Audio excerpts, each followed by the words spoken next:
Intel's new high-end portable processors are not just for people who like to identify themselves aesthetically as players.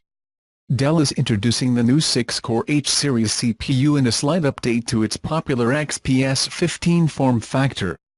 The entry-level model starts at $999 with integrated graphics and the Core i5-8300H CPU, but can scale up to a Core i9 processor. GeForce GTX 1050Ti graphics. The latest generation peaked at 1050 and 1TB PCIe NVMe SSD. As with the existing XPS 15 models, a 56Wh battery is obtained in the low range, but a 97Wh battery comes standard in the higher-end models.